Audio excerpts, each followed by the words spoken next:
శ్రీమాత్రే నమః, శ్రీ గురుభ్యో నమః. తదుపరి సింహరాశి.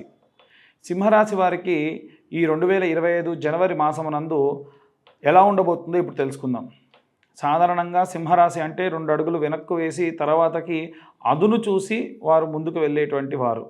అలాగే ఎవరైనా మీ దగ్గర పనిచేసే వాళ్ళలో సింహరాశికి సంబంధించిన వాళ్ళు ఉంటే జాగ్రత్తగా ఉండండి. వాళ్ళు ఏది తీసుకొని ఉంచుకోరు, మళ్ళీ రిటర్న్ ఇచ్చేస్తారు. మంచైనా చెడైనా అంతే, ఖచ్చితంగా చెబుతున్నా. ఎందుకు అంటే వారి లక్షణం ఏంటంటే ఎప్పుడు కూడా వాళ్ళకి ఎప్పుడు ఛాన్స్ వస్తుందా, నాకు జరిగిన అవమానానికి నేను ఎప్పుడు మళ్ళీ తిరిగి కొట్టాలి, నాకు జరిగిన మంచికి నేను ఎలా తిప్పి కొట్టాలి, నాకు ఏదైనా సహాయం చేస్తే వాళ్ళకి నేను తిరిగి ఎప్పుడు సహాయం చేయాలి, ఇదే ధోరణితో ఉంటారు. ఎందుకు అంటే వారి లక్షణం అది. కాబట్టి ఈ యొక్క సింహరాశి వారిలో ఈ మాసంలో విద్యార్థులకు, గృహిణులకు, ఉద్యోగస్తులకు, వ్యాపారస్తులకు అందరికీ కామన్గా ఉన్నటువంటి విషయం ఏంటంటే పని ఒత్తిడి ఎక్కువ. పనిని ఎంజాయ్ చేసే వాళ్ళు మనస్తత్వం కనుక చిన్నప్పటి నుంచి తల్లిదండ్రులు వీరు పని చేయడం అలవాటు చేస్తే హ్యాపీగా పనిని ఎంజాయ్ చేస్తారో, డబ్బులు కూడా వస్తాయి. కానీ ఒకవేళ మీరు కానీ పనిని తీసుకునేటువంటి స్వభావం లేనివారైతే ఖచ్చితంగా మీరు ఆ యొక్క పనిని ఎంజాయ్ చేయలేరు, ఇబ్బంది పడతారు, కష్టపడతారు. కాబట్టి ముందే ఫిక్స్ అయిపోండి, మీకు పని ఒత్తిడి బాగా ఉంటుంది. చదివే వాళ్ళకి, పిల్లలకు సైతము చదువు ఒత్తిడి ఎక్కువ ఉంటుంది. ఎగ్జామినేషన్ హాల్కి వెళ్ళే ముందు కూడా ఏదో ఒకటి చదువుకొని వెళ్ళేటువంటి పిల్లల్ని నేను చాలామందిని చూసే, దాంట్లో సింహరాశి వారు అధికంగా ఉంటారు. అలాగే గృహిణుల విషయానికి కూడా బయటికి వెళ్ళిన తర్వాతకి ఇంట్లో గ్యాస్ కట్టేశానా, బాత్రూంలో నల్లా కట్టేశానా, నేను ఇంకా గొల్లెం పెట్టడం మర్చిపోయాను అనుకుంటా అనేటువంటి ఆందోళన అధికంగా ఉంటుంది.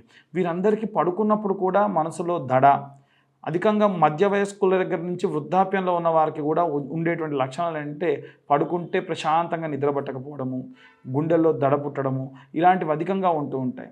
దయచేసి వీరందరూ కూడా చేయవలసినటువంటి ముఖ్యమైనటువంటి ఒక పెద్ద పని ఏమిటి అని అంటే, అందరూ కూడా చేయవలసిన పని ఏంటంటే లక్ష్మీ నరసింహస్వామి కరావలంబ స్తోత్రం రోజు సాయంత్రం పూట మీరు ఆఫీస్లో ఉండనియండి, లేకుంటే ఎక్కడైనా ఉండనియండి, బహిష్టైన స్త్రీలు తప్ప అందరూ కూడా ఇంట్లో లేదా సాయంత్రం పూట ఇంట్లో కానీ, వ్యాపార స్థలంలో కానీ, ఉద్యోగం చేస్తున్న వాళ్ళు కానీ, ఉద్యోగం చేస్తూ 15 నిమిషాలు టైం ఇవ్వరా, ఆ టైంలో కాళ్ళు చేతులు కడుక్కొని ప్రశాంతంగా బాస్పెట్లు వేసుకొని హెడ్ఫోన్స్ పెట్టుకొని కరావలంబ స్తోత్రం వింటూ మనసులో లక్ష్మీనారసింహాయ నమః అనేటువంటి మంత్రాన్ని పఠనం చేయండి, చాలా మంచిది. ఇక ప్రత్యేకంగా ఎవరైతే కోర్టు వ్యవహారాల్లో శత్రుంజయం కోసం చూస్తూ ఉన్నారో లక్ష్మీనారసింహ శత్రుంజయ మంత్రాన్ని పఠనం చేయడం కానీ, హోమం చేయించుకోవడం మంచిది. అప్పులున్న వాళ్ళు ఎవరైనా ఉంటే లక్ష్మీనారసింహస్వామి రుణ విమోచన స్తోత్రాన్ని చదవడం మంచిది. ఇలా చేయడం వల్ల ఈ రాశి వారందరికీ కూడా మంచి సత్ఫలితాలు కలిగేటువంటి అవకాశం ఉన్నాయి. ఎవరెవరు ఎలాంటి రెమెడీస్ పాటించాలి, ఎలాంటి నియమ నిబంధనలు తీసుకోవాలి, ఎలాంటి మంత్రపఠనం చదవాలి అనేటువంటిది ఇప్పుడు మనం తెలుసుకుందాం. ఇక ఈ రాశి వారికే కాకుండా అన్ని రాశుల వారికి కూడా ఉద్యోగస్తులు, వ్యాపారస్తులు, విద్యార్థులు, గృహిణులు, అలాగే సినీ రాజకీయ రంగాల వారు ఎలాంటి జాగ్రత్తలు తీసుకోవాలి, ఎలాంటి రెమెడీస్ పాటించాలి అనేటువంటి విషయాన్ని ఇప్పుడు మనం తెలుసుకుందాం. విద్యార్థుల విషయానికి వస్తే నీలా సరస్వతి స్తోత్రము అనేటువంటి స్తోత్రం ఉంటుంది. ఈ స్తోత్రాన్ని ప్రతిరోజు కూడా వినడం వల్ల చాలా చాలా మంచిది. అలాగే వీలైతే ఓం వాగ్దేవ్యై నమః అనేటువంటి మంత్రాన్ని 11 మార్లు పఠించండి, చాలా చాలా శుభదాయకం. ఇక ప్రత్యేకంగా గృహిణుల విషయానికి వస్తే ఇప్పుడు నేను చెప్పేటువంటి ఈ మంత్రము వారి యొక్క బహిష్టైన సమయంలో తప్ప రోజు కూడా వారి శక్తి మేరకు యథాశక్తి జపం చేసుకోవచ్చు. ఆ మంత్రం ఏంటంటే ఓం శ్రీమాత్రే నమః అనేటువంటి మంత్రాన్ని వీలైనన్ని సార్లు యథాశక్తిగా వీరు పఠనం చేయడం వల్ల చాలా చాలా శుభ సూచకాలు కనిపిస్తూ ఉంటాయి.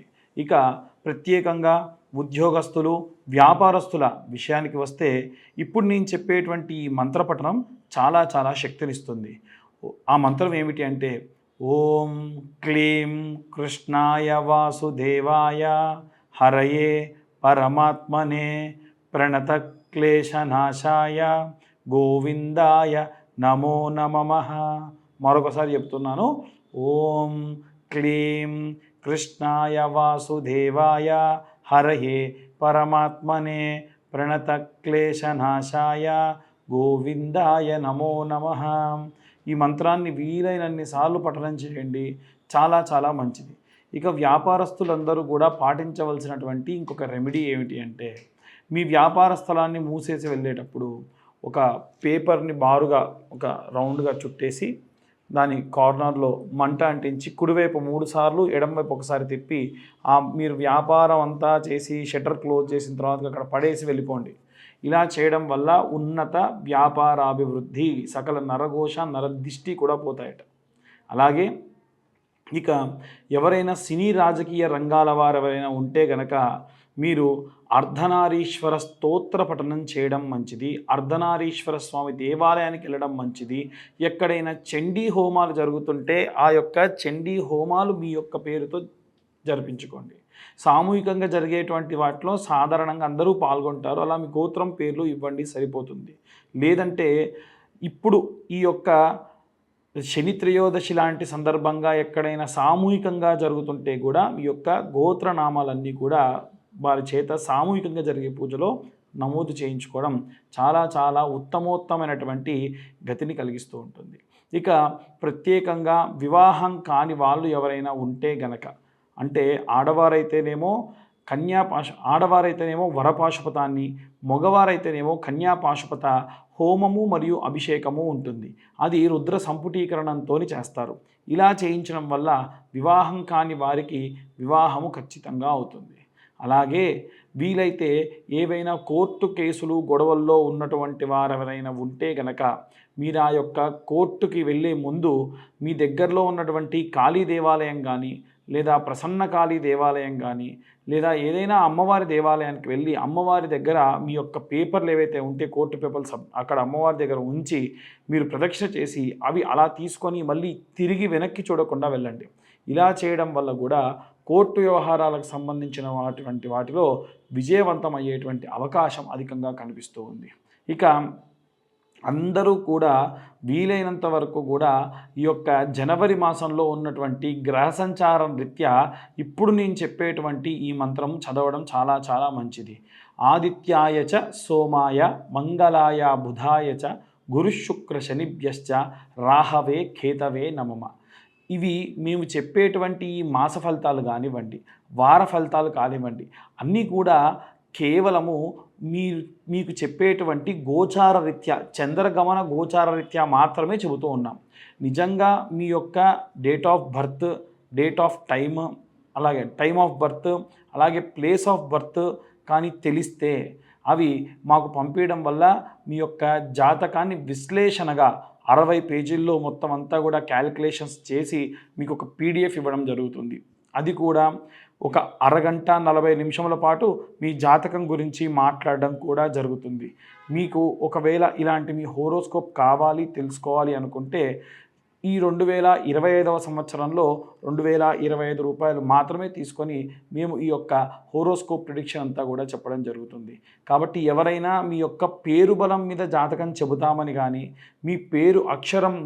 మీ పేరులో మొదటి అక్షరంతో జాతకం చెబుతానని కానీ ఎవరైనా చెబితే అస్సలు నమ్మకండి. ఎందుకంటే 100కు 100% దాంట్లో సక్సెస్ రేట్ లేదు. ఇంకా చెప్పాలంటే 25% కూడా సక్సెస్ అయిన వాళ్ళు లేరు.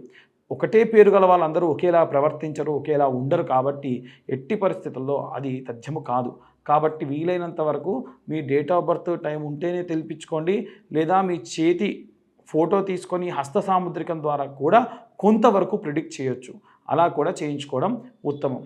అందరికీ కూడా నూతన ఆంగ్ల సంవత్సర శుభాకాంక్షలు. ధన్యవాదాలు.